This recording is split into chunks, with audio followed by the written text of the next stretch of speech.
Hello everyone, welcome to success with Rai academy. 3 सितंबर 2021 के दैनिक जागरण के राष्ट्रीय संस्करण को आज की इस वीडियो में हम डिस्कस करेंगे। तो चलिए वीडियो को शुरू करते हैं। सबसे मेन हेडिंग जो है वो बेलगाम इंटरनेट मीडिया देश को कर रहा बदनाम, ये स्टेटमेंट दिया है सुप्रीम कोर्ट ने, यानी टिप्पणी की है। इसमें यह बताया गया है कि किस तरीके से जो अभिव्यक्ति की आज़ादी है उसका कहीं ना कहीं दुरुपयोग हो रहा है। लोग कुछ भी या गलत अफवाहों को भी पोस्ट कर देते हैं। इसकी वजह से कहीं ना कहीं देश की छवि विदेशों में धूमिल हो रही है और लोग भारत को एक गलत नज़रिए से देखते हैं। अगर आप देखें तो जो 26 जनवरी को किसान आंदोलन था, उसके बाद से अगर आपके गणतंत्र दिवस के अवसर पर इस तरीके का उत्पात किया जाएगा और वहां पर जहां पर प्रधानमंत्री भाषण दे रहे हैं, तो इससे छवि बिगड़ेगी और इसको मीडिया ने, यानी कि आप कह सकते हैं इंटरनेट मीडिया पर खूब बढ़ा चढ़ाकर पेश किया गया, खूब फॉरवर्ड किया गया। इसकी वजह से भी कहीं ना कहीं छवि खराब होती है देश की। सुप्रीम कोर्ट ने गुरुवार को कहा कि मीडिया का एक वर्ग देश को बदनाम करने वाली खबरों को सांप्रदायिक रंग देता है। वेब पोर्टलों और यूट्यूब सहित इंटरनेट मीडिया पर फर्जी खबरों पर गंभीर चिंता व्यक्त करते हुए अदालत ने कहा ये केवल शक्तिशाली आवाजों को सुनते हैं। न्यायाधीशों संस्थाओं के खिलाफ बिना किसी जवाबदेही के कई चीजें लिखी जाती हैं। प्रधान न्यायाधीश एनवी रमन्ना, जस्टिस सूर्यकांत और एएस बोपन्ना की पीठ ने फर्जी खबरों के प्रसारण पर रोक के लिए आप कह सकते हैं जमीयत उलमा ए हिंद की याचिका सहित कई याचिकाओं पर सुनवाई कर रही थी। जमीयत ने अपनी याचिका में निजामुद्दीन स्थित मरकज में पिछले साल धार्मिक सभा से संबंधित फर्जी खबरें फैलाने से रोकने और इसके लिए जिम्मेदार लोगों पर कड़ी कार्रवाई करने का निर्देश का अनुरोध किया था। अब यहां पर देख लेते हैं जो खास बातें रही कि अदालत ने जमियत को याचिका में संशोधन की अनुमति दी और उसे सॉलिसिटर जनरल के जरिए 4 हफ्तों में केंद्र को देने को कहा है। उसके बाद 2 सप्ताह में जवाब दे सकता है। मुस्लिम संगठन की ओर से पेश वरिष्ठ वकील संजय हेगड़े ने इंटरनेट मीडिया के नियमन के लिए बनाए गए नियमों पर केंद्र सरकार के पक्ष से सहमति जताई है। अब इंटरनेट की बात हो रही है तो इंटरनेट के बारे में थोड़ा सा जान लीजिए कि भारत में इंटरनेट इस्तेमाल करने वालों की संख्या में तेजी से इजाफा हुआ है और इसमें यहाँ पर 1.32 बिलियन लोगों तक इंटरनेट की पहुंच हो चुकी है, जो कि कुल जनसंख्या का 34.5 या 34.8% है। पूरी दुनिया के सभी इंटरनेट इस्तेमाल करने में जो करते हैं उनमें भारत का योगदान 13.5% है। यानी कि भारत की कुल आबादी में 34.8% लोग इस्तेमाल करते हैं इंटरनेट, और जितना विश्व में इंटरनेट यूज होता है उसमें भारत की हिस्सेदारी 13.5% है। देखिए, एक रिपोर्ट के मुताबिक दुनिया भर में करीब 3.8 अरब लोग इंटरनेट का इस्तेमाल करते हैं। यह विश्व की कुल आबादी के आधे से अधिक है। इसमें 21% इंटरनेट उपभोक्ताओं के साथ चीन यानी चाइना शीर्ष पर है। ये जरूर आप याद रखिएगा। नेक्स्ट न्यूज पर आते हैं। अफगानिस्तान नहीं बने भारत विरोधी गतिविधियों का केंद्र। अब जबकि यह स्पष्ट हो गया है कि अगले कुछ ही दिनों में अफगानिस्तान में तालिबान की सरकार का गठन हो जाएगा, तो भारत ने फिर से यह चिंता दोहराई है कि कहीं अफगानिस्तान भारत विरोधी गतिविधियों का केंद्र ना बन जाए। 2 दिन पहले तालिबान के शीर्ष नेता के साथ बातचीत में भी भारत ने प्रमुख तौर पर यही मांग रखी थी, लेकिन तालिबान की तरफ से इस मुलाकात को लेकर कोई बात अभी तक सार्वजनिक तौर पर नहीं कही गई है। ऐसे में भारतीय विदेश मंत्रालय के प्रवक्ता अरिंदम बागची ने यह बात दोहराई है। तालिबान की सरकार को मान्यता देने के बारे में बागची ने यही कहा है कि अभी कुछ कहना जल्दबाजी होगी। मीडिया की तरफ से दोहा में भारतीय राजदूत दीपक मित्तल और तालिबान के शीर्ष राजनीतिक नेता मोहम्मद अब्बास सेंटेकजई की मुलाकात को लेकर पूछे गए दर्जनों सवाल का बागची ने काफी संक्षिप्त ढंग से जवाब दिया है। भारत की यह चिंता बेवजह नहीं है। पूर्व में जब तालिबान सत्ता में था तब पाकिस्तान के इशारे पर वहां से काफी भारत विरोधी गतिविधियां हुई थी। तालिबान कह रहा है कि वह भारत के साथ सामान्य मित्रवत रिश्ता रखना चाहता है, लेकिन भारत इस बात को बखूबी समझ रहा है कि वहां जो लोग सत्ता में होंगे वो वर्षों से पाकिस्तान की खुफिया एजेंसी आईएसआई के साथ काम करते रहेंगे। अब यहां पर हमारे लिए जानना है कि तालिबान क्या है। देखिए, तालिबान एक इस्लामिक कट्टरपंथी राजनीतिक आंदोलन है। इसकी सदस्यता पाकिस्तान तथा अफगानिस्तान के मदरसों में पढ़ने वाले छात्रों को मिलती है। 1996 यानी 1996 से लेकर 2001 तक अफगानिस्तान में तालिबान शासन के दौरान मुल्ला उमर देश का सर्वोच्च धार्मिक नेता था। उसने खुद को हेड ऑफ सुप्रीम काउंसिल घोषित कर रखा था। तालिबान एक पश्तो भाषा का शब्द है जिसका अर्थ है स्टूडेंट यानी छात्र। सन 1990 की शुरुआत में नॉर्दर्न पाकिस्तान में तालिबान संगठन सामने आया था। उस समय अफगानिस्तान से सोवियत संघ की सेनाएं लौटने लगी थी। माना जाता है कि यह पहला पश्तो आंदोलन था जो धार्मिक संगठन के तौर पर सामने आया था। 1996 से 2001 तक जब तालिबान अफगानिस्तान की सत्ता में था तो उसे अंतर्राष्ट्रीय अलगाव झेलना पड़ा था, लेकिन पाकिस्तान, सऊदी अरब और यूएई ने मान्यता दे रखी थी। लेकिन इस बार स्थिति बिल्कुल अलग है। वीडियो कैप्शन अमेरिकी के जाते ही तालिबान लड़ाकों ने इस पर पूरी तरीके से कब्जा अफगानिस्तान पर कर लिया है। और ये जो अगर बात करें कि नए प्रधानमंत्री कौन होंगे तालिबान के, तो नई सरकार का फैसला कर लिया गया है। तालिबान के सांस्कृतिक आयोग के सदस्य अनामुल्लाह समगानी के मुताबिक तालिबान का नेता मुल्लाब हिबातुल्लाह अंखुतजादा नई सरकार का नेता होगा। नेक्स्ट न्यूज पर आते हैं। मौद्रीकरण के तहत 400 रेलवे स्टेशन का होगा पुनर्निर्माण। अगले 4 वर्षों में 400 रेलवे स्टेशन का पुनर्निर्माण होगा और 90 पैसेंजर ट्रेनों का संचालन निजी ऑपरेटर करने लगेंगे। वहीं 1400 किलोमीटर के ट्रैक का विकास भी निजी कंपनियां करेंगी। पहाड़ी क्षेत्रों के रेलवे डेडिकेटेड फ्रेट कॉरिडोर व रेलवे कॉलोनी के पुनर्विकास का काम भी संपदा मौद्रीकरण के तहत होगा। वित्त वर्ष 2021-22 से लेकर 24-25 तक 1,52,496 करोड़ मूल्य के रेलवे संपदा के मौद्रीकरण का लक्ष्य रखा गया है। चालू वित्त वर्ष 2021-22 में 17,810 करोड़ रुपए मूल्य की संपदा का ही मौद्रीकरण होगा। चालू वित्त वर्ष में सिर्फ रेलवे स्टेशन के पुनर्विकास, पहाड़ी रेलवे का निजी संचालन और रेलवे कॉलोनियों का पुनर्विकास कराया जाएगा। संपदा मौद्रीकरण का पुनर्खाका नीति आयोग ने तैयार किया है, जिसे हाल ही में वित्त मंत्री निर्मला सीतारमण ने पेश किया है। देखिए, मौद्रीकरण कल भी आपको बताया गया था कि ये मौद्रीकरण पाइपलाइन योजना क्या होगी। इसमें क्या होगा कि जो रख रखाव है वो तो प्राइवेट कंपनियां करेंगी, लेकिन स्वामित्व केंद्र सरकार के पास यानी भारत सरकार के पास होगा। नेक्स्ट न्यूज है, शिक्षकों के सम्मान में 5 से 17 सितंबर तक मनेगा शिक्षक पर्व। राष्ट्रीय शिक्षा नीति यानी एनईपी नेशनल एजुकेशन पॉलिसी के अमल सहित शिक्षा की गुणवत्ता को मजबूती देने में शिक्षकों के योगदान को देखते हुए शिक्षा मंत्रालय ने शिक्षकों के सम्मान में 5 से 17 सितंबर तक शिक्षक पर्व मनाने का फैसला किया है। इस दौरान 5 सितंबर को राष्ट्रीय शिक्षक पुरस्कार के लिए चयनित देश भर में 44 सर्वश्रेष्ठ शिक्षकों को राष्ट्रपति सम्मानित करेंगे। 7 सितंबर को प्रधानमंत्री नरेंद्र मोदी देश भर के शिक्षकों को संबोधित करेंगे। कोरोना संक्रमण के खतरे को देखते हुए दोनों ही आयोजन वर्चुअल होंगे।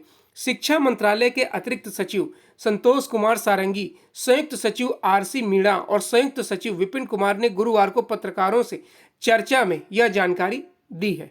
अब आपको कमेंट बॉक्स के माध्यम से ये बताना है कि शिक्षक दिवस कब मनाया जाता है। नेक्स्ट न्यूज है, चाबहार पोर्ट का विकास तेज करे भारत। चाबहार पोर्ट को लेकर कुछ समय से चिंतित करने वाला रवैया अपना रहे ईरान का रुख बदल गया है। ईरान के नए विदेश मंत्री आमिर अब्दुल्लाहिया ने भारतीय विदेश मंत्री एस जयशंकर से कहा है कि भारत को चाबहार पोर्ट विकसित करने का काम तेज करना चाहिए। यह दोनों विदेश मंत्रियों की पहली वार्ता थी। ईरान में हाल ही में नई सरकार का गठन हुआ है। दोनों नेताओं ने नेताओं के बीच चाबहार के साथ ही अफगानिस्तान पर भी विमर्श हुआ है। अफगानिस्तान में तालिबान का कब्जा होने के बाद भारत ईरान की चिंताएं समान हैं। ईरान के विदेश मंत्रालय की तरफ से जारी सूचना में कहा गया है कि दोनों देश अफगानिस्तान में ऐसी सरकार का पक्ष लेंगे जो समाज के हर तबके को प्रतिनिधित्व दें और साथ ही वहां के मौजूदा संकट को दूर करने में आसपास के देशों को सहयोग करने की भी अपील की गई है। भारत के साथ कारोबार के मामले में ईरान ने कहा है कि वह द्विपक्षीय कारोबार को बढ़ाना चाहता है। चाबहार बंदरगाह के बारे में जान लीजिए कि चाबहार का बंदरगाह सिस्तान और बलूचिस्तान प्रांत के मकरान तट पर ओमान की खाड़ी के पास में और होर्मुज जल संधि के स्ट्रेट के मुहाने पर स्थित है। यह ईरान का एकमात्र ऐसा बंदरगाह है जो उसे हिंद महासागर में सीधी पहुंच प्रदान करता है।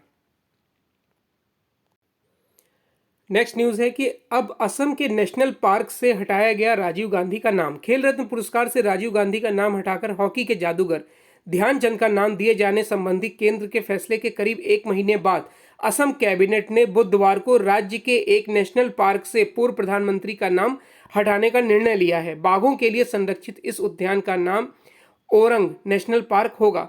मोस्ट इंपॉर्टेंट, इसको याद जरूर करिएगा, राज्य सरकार के प्रवक्ता व जल संसाधन मंत्री पीयूष हजारिका ने मीडिया से कहा कि आदिवासी व टी ट्राइब समुदाय की मांगों को देखते हुए कैबिनेट ने राजीव गांधी नेशनल पार्क का नाम ओरंग नेशनल पार्क करने का फैसला किया है। दारंग व सोनितपुर जिलों में ब्रह्मपुत्र नदी के किनारे 79.28 वर्ग किलोमीटर में फैले क्षेत्र को 1985 में वन्यजीव अभ्यारण्य व 1999 में नेशनल पार्क घोषित किया गया था। नेक्स्ट न्यूज है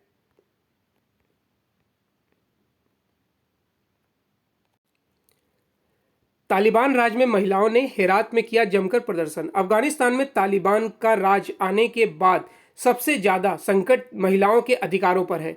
जगह जगह महिलाओं के साथ घटनाएं हो रही हैं। इन सब के बीच नई सरकार के गठन से पहले हेरात में अपनी जान जोखिम में डालकर तमाम महिलाओं ने गवर्नर कार्यालय के सामने प्रदर्शन किया।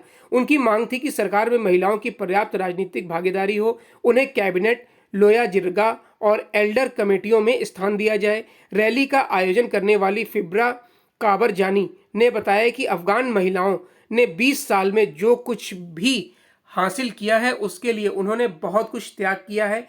इन 20 सालों में महिलाएं हर क्षेत्र में आगे बढ़ी हैं। ऐसी स्थिति में तालिबान को महिला अधिकारों की सुरक्षा का आश्वासन देते हुए सत्ता में भी हिस्सेदारी देनी चाहिए। हम चाहते हैं कि पूरी दुनिया हमें सुने और हमारे अधिकार सुरक्षित रहें।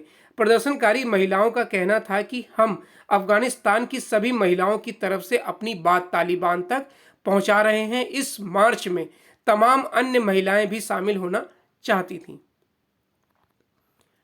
नेक्स्ट न्यूज है FATF से बचने को तालिबान के जरिए अमेरिका को साधेगा पाक। तो सबसे पहले जानिए कि FATF होता क्या है। देखिए, फाइनेंशियल एक्शन टास्क फोर्स इसका फुल फॉर्म होता है। Financial action task force FATF ये एक अंतर सरकारी संस्था है जो काले धन को वैध बनाने यानी कि मनी लॉन्ड्रिंग को रोकने से संबंधित नीतियां बनाने के लिए सन 1989 में स्थापित की गई थी। FATF की ग्रे लिस्ट से बाहर आने के लिए पाकिस्तान तालिबान के जरिए अमेरिका का समर्थन पाने की कोशिश कर रहा है। ग्रे लिस्ट यानी कि निगरानी, यानी कि आप पर निगरानी रखी जाएगी। ग्रे लिस्ट में आने के बाद आप किस तरीके से अपने फंड का इस्तेमाल कर रहे हैं, किन किन जगहों पर उन्हें लगा रहे हैं, ये ग्रे लिस्ट के अंतर्गत आता है। ग्रे लिस्ट के बाद होता है ब्लैक लिस्ट। जब आप ब्लैक लिस्ट में चले जाएंगे तो आप पर कई तरीके की वित्तीय प्रतिबंध लगा दिए जाते हैं। विदेशों से सहायता बंद हो जाती है। वर्ल्ड बैंक, IMF इस तरीके की संस्थाएं आपको मदद देना बंद कर देती हैं। राजनीतिक विशेषज्ञों के अनुसार वह इसके लिए तालिबान पर अलकायदा और हक्कानी नेटवर्क से दबाव डलवाएगा। तालिबान के अफगानिस्तान में कब्जा करने में इन दोनों ही आतंकी संगठनों की महत्वपूर्ण भूमिका रही है। तालिबान भी यह समझता है कि इन संगठनों पर पाकिस्तान का बहुत प्रभाव है। पाकिस्तान के नेता इसके लिए काबुल हवाई अड्डे पर इस्लामिक स्टेट खुरासान के हमले की घटना को भी इस्तेमाल करने की कोशिश करेंगे। वह यह दिखाने की कोशिश करेंगे कि इस्लामिक स्टेट खुरासान से लड़ने के लिए वह और तालिबान महत्वपूर्ण साझेदार साबित हो सकते हैं। FATF की अक्टूबर में होने जा रही बैठक में फैसला किया जाना है कि पाक को ग्रे लिस्ट से हटाया जाए या ब्लैक लिस्ट में डाल दिया जाए। आई होप आपको FATF, ब्लैक लिस्ट और ग्रे लिस्ट समझ में आ गया होगा। नेक्स्ट न्यूज़ है कि नई सरकार के गठन की तैयारियां तेज। अफगानिस्तान पर तालिबान के कब्जे के बाद नई सरकार के गठन की तैयारियां तेज हो गई हैं। राष्ट्रपति भवन में शपथ ग्रहण समारोह को लेकर तैयारी चल रही है। नई सरकार के गठन को लेकर शुक्रवार को ऐलान हो सकता है। तालिबान का सर्वोच्च नेता मुल्ला हिबातुल्ला अंखुजदा सरकार का मुखिया होगा। सरकार में तालिबान संस्थापक मुल्ला उमर के पुत्र मुल्ला याकूब, सह संस्थापक अब्दुल गनी बरदार और हक्कानी नेटवर्क के नेता सिराजुद्दीन हक्कानी को भी शामिल किए जाने की चर्चा है। तालिबान अधिकारी अहमदुल्ला मुक्तानी ने इंटरनेट मीडिया पर गुरुवार को बताया कि काबुल स्थित राष्ट्रपति भवन में समारोह की तैयारी चल रही है। नई सरकार के गठन में महज कुछ दिन बचे हैं। इससे पहले समाचार एजेंसी स्पुतनिक ने बताया कि तालिबान शुक्रवार को नई सरकार के गठन का ऐलान कर सकता है। नेक्स्ट न्यूज़ है कि अफगानिस्तान से सबक लेकर यूरोपीय संघ तैयार करेगा सेना। तो सबसे पहले यूरोपीय संघ यानी यूरोपीय यूनियन के बारे में जान लीजिए। ये मुख्यतः यूरोप में स्थित 27 देशों का एक राजनीतिक एवं आर्थिक मंच है जिनमें आपस में प्रशासकीय साझेदारी होती है जो संघ के कई या सभी राष्ट्रों पर लागू होती है। इसका उद्भव 1 जनवरी 1957 से 1957 से रोम की संधि द्वारा यूरोपीय आर्थिक परिषद के माध्यम से 6 यूरोपीय देशों की आर्थिक भागीदारी से हुआ था।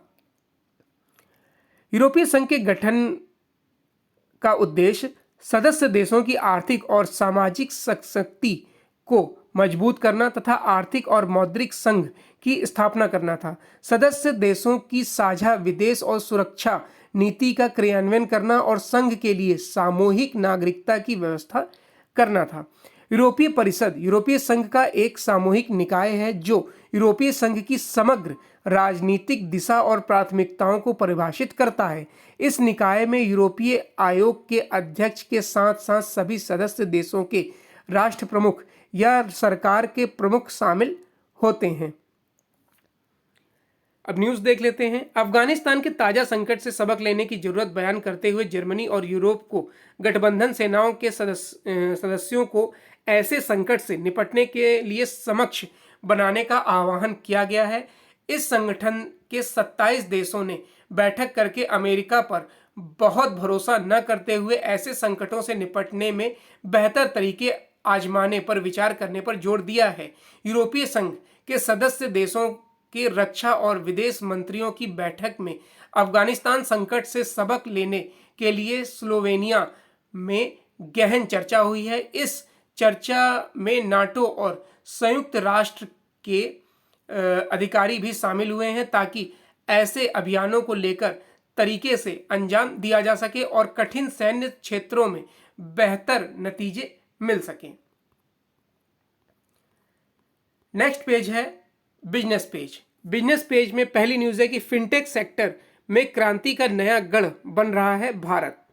देखिए, गूगल पे ने अपने ग्राहकों को यह सुविधा दी है कि वह कुछ सेकंड में अपनी राशि फिक्स डिपॉजिट स्कीम के तहत निवेश कर सकते हैं। निजी क्षेत्र के HDFC बैंक ने पेटीएम के साथ रणनीतिक साझेदारी या समझौता किया है जिसका मकसद भारतीय ग्राहकों को कई तरह की पेमेंट सुविधा उपलब्ध कराना है। फेसबुक ने छोटे व मझोले उद्यमियों को कर्ज देने के लिए नई कार्यक्रम की घोषणा की है जहां आसानी से 50 लाख तक का कर्ज लिया जा सकता है। इसी सप्ताह मंगलवार को मशहूर अंतर्राष्ट्रीय कंपनी प्रोसेस ने भारतीय भुगतान कंपनी बिल्डेस्क का 4.7 अरब डॉलर का अधिग्रहण किया है। फिनटेक काम कैसे करता है और यह आम जनता के जीवन में कैसे बदलाव लाएगा, इसे एक उदाहरण के तहत समझ सकते हैं कि अभी एक छोटे कारोबारी को कर्ज लेने के लिए सारे कारोबारी कागजात व पर्सनल डॉक्यूमेंट के साथ बैंक जाना पड़ता है, लेकिन छोटे व मझोले कंपनियों को कर्ज देने वाली फिनटेक कंपनी कुछ मिनटों में ही इसका मूल्यांकन कर लेगी।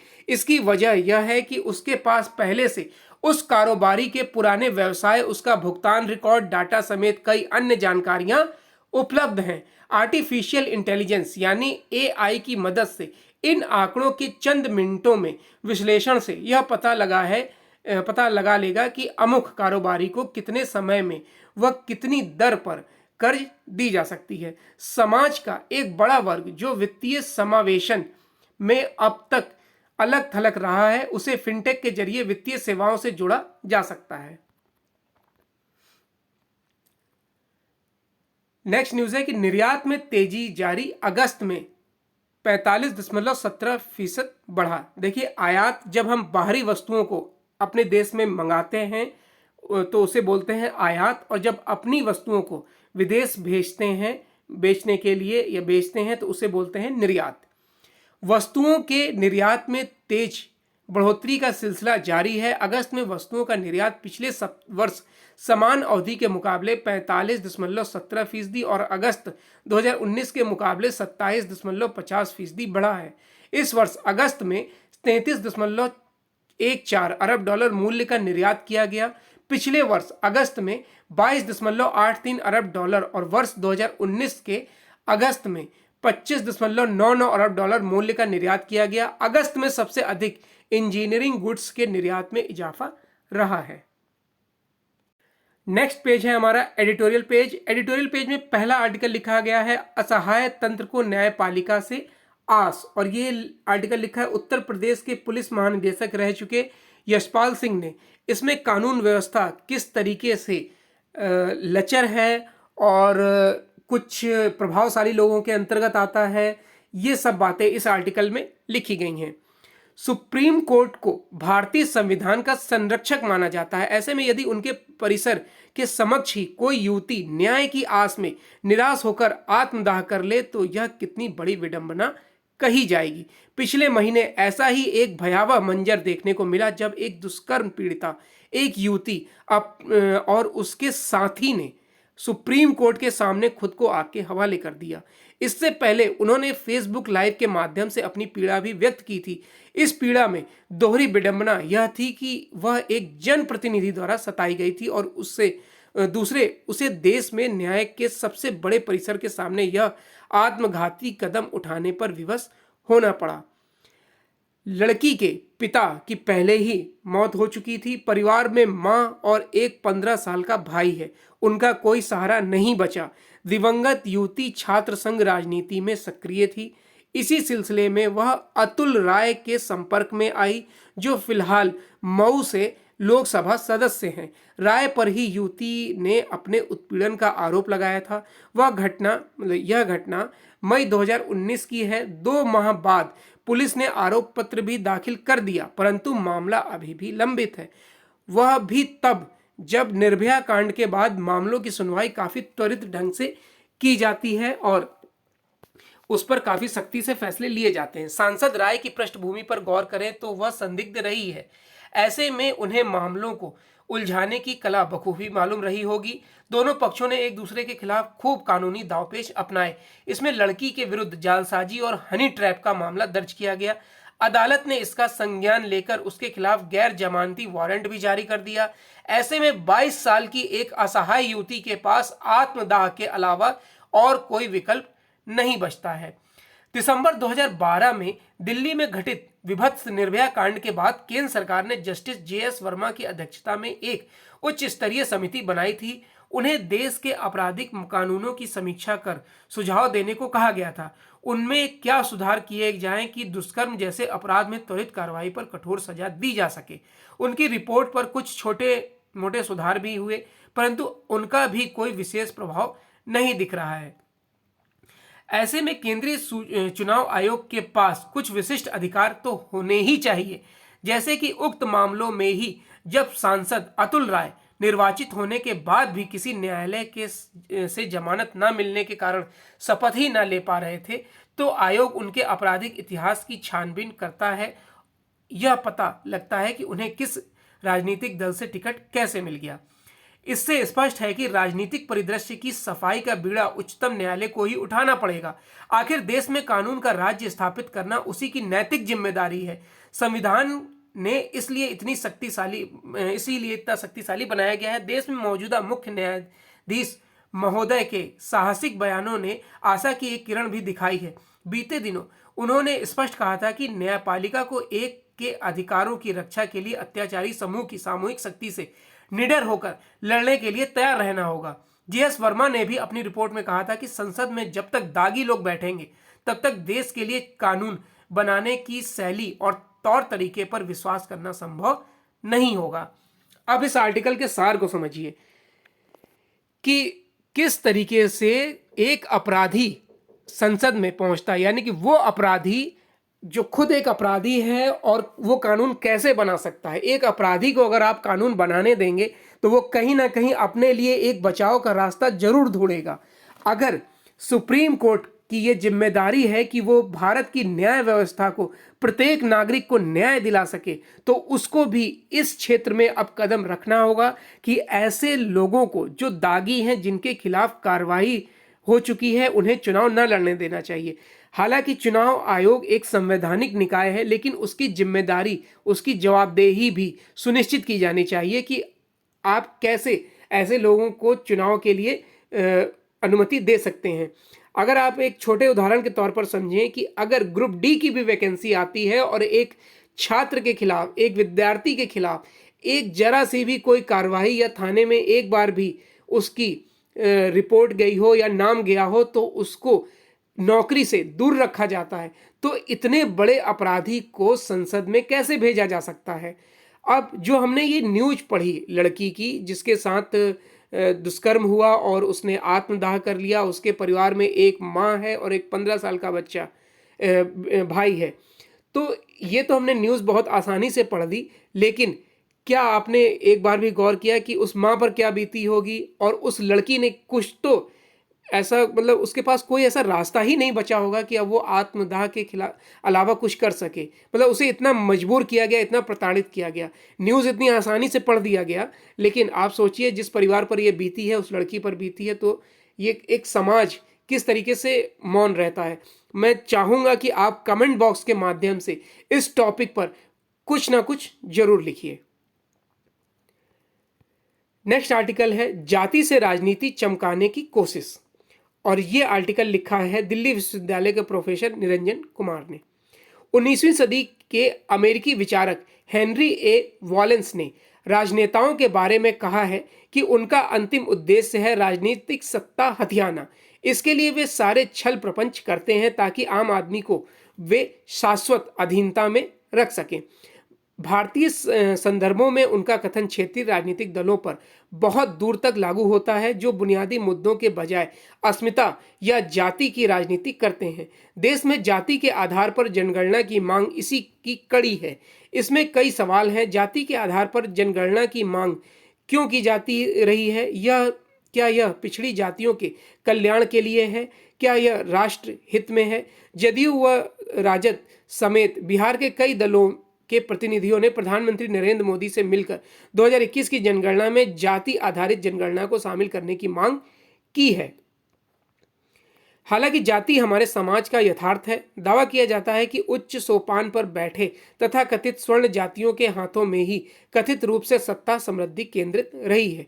पिछड़ी जातियों को उचित हक नहीं मिल पाया है। इस बात को जानते हुए भी डॉक्टर अंबेडकर, नेहरू और पटेल आदि नेताओं ने जनगणना में जाति जनगणना को दूर ही रखा है, क्योंकि देश की एकता और अखंडता इससे प्रभावित होती है। अंग्रेजों की फूट डालो और राज करो की नीति के वे प्रत्यक्षदर्शी थे। ऐसी मांग कर रहे दलों को लगता है कि ओबीसी आबादी के आंकड़े 50% से ज्यादा होने पर रोजगार, शिक्षा आदि में वर्तमान के 27% से ज्यादा आरक्षण की मांग कर फिर से अपनी राजनीति चमका सकते हैं, लेकिन वे कई चीजें भूल रहे हैं। जैसे मंडल वाले फैसले में 27% आरक्षण देते हुए यह समय यह मानकर चला गया था कि देश में ओबीसी आबादी 52% है, जो स्तर 1931 के जनगणना आंकड़ों के आधार पर था। 1992 में सुप्रीम कोर्ट ने आरक्षण की सीमा 50% कर दी थी। इसमें अनुच्छेद 15(4) और 16(4) के आधार पर आरक्षण की अनुशंसा की तो गई, लेकिन अनुच्छेद 335 के साथ पढ़े जाने की सिफारिश की गई। इसके अनुसार प्रशासन की दक्षता के संगत ही आरक्षण देना चाहिए। 335 जो अनुच्छेद है वो सेवाओं और पदों के लिए अनुसूचित जातियों और जनजातियों के दावे, यानी कि उन लोगों को इसमें आरक्षण दिया जाएगा। वहीं जाति जैसे जटिल पहलू की जनगणना में व्यवहारिक कठिनाई यह है कि एक ही जाति अलग अलग राज्यों में अगड़ी और पिछड़ी अथवा ओबीसी एवं एससी दोनों हो सकती है। मसलन बिहार में वैश्य जातियां आमतौर पर ओबीसी में है, लेकिन उत्तर प्रदेश में वे सामान्य श्रेणी में है। इसी तरह धोबी जाति उत्तरी राज्यों में एससी में आती है और गुजरात महाराष्ट्र में ओबीसी में। जाटों को लेकर भी यही उलझन है। हालांकि निर्णय जो भी हो, लेकिन यह सिर्फ और सिर्फ अपनी राजनीति चमकाने के लिए किया जा रहा है। नेक्स्ट आर्टिकल है सीबीआई की किरकिरी। ये सब इंस्पेक्टर रैंक के अफसर जो अभिषेक तिवारी हैं उनको गिरफ्तार किया गया था।